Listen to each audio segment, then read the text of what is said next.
আসসালামু আলাইকুম, কেমন আছেন সবাই বন্ধুরা? আমরা এখন আছি আনন্দদার চায়ের দোকানে, যেটা গোপালগঞ্জ জেলার মুর্শিদপুর উপজেলার গোহালা ইউনিয়নের গোহালা বাজারে অবস্থিত। এটি একটি ভাইরাল চায়ের দোকানও বলতে পারেন। তা আমরা আসার পর দেখলাম যে দাদা অনেক ব্যস্ত সময় পার করছেন। এত পরিমাণ চাপ যে ওনার অলরেডি 5টা দোকান এই চার জন্য বরাদ্দ করতে হয়েছে। আসলে সন্ধ্যার পরে এখানে চাপটা একটু বেশি পড়ে। উনি এই চা বাইরে আর অন্য কিছুই নেই, এই চার সাথে শুধু আগুনে ঝলসানো রুটি।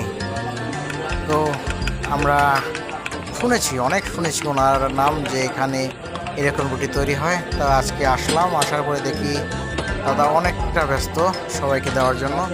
এর ফাঁকে বললাম যে আমাদের 3টা চা দেন। আমি আমার 2টো ছোট ভাই, আমরা 3জন এসেছি এখানে। আমরা এসে তো রীতিমতো কোনো সিরিয়ালই পাচ্ছি না। অনেক করার পরে আমরা দেখতে পেলাম যে দাদা আমাদের চা তৈরি করছে। আর এরপরে এই যে রুটি এই যে দেখলেন না চুলা, এই চুলায় তৈরি করে আমাদের পুড়িয়ে আর কি, তৈরি তো আগেই থাকে, এই রুটি পুড়িয়ে আমাদের দেবে। মানে কী বলবো, অসাধারণ টেস্ট। আপনি না খেলে বুঝবেন না। যদি এই স্বাদ আপনি উপলব্ধি করতে হয়, আপনাকে অবশ্যই চলে আসতে হবে গোয়ালা বাজারে। গোয়ালা বাজারে আসার পরে নদীর পাড়ে যে বাজারটিতে ঢুকতেই আপনি এই চায়ের দোকানটা দেখবেন।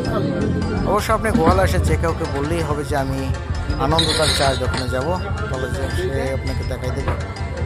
তো আমাদের চা অলরেডি হিট হচ্ছে, কিছুক্ষণ পরে আমাদের চা দিয়ে দেবে।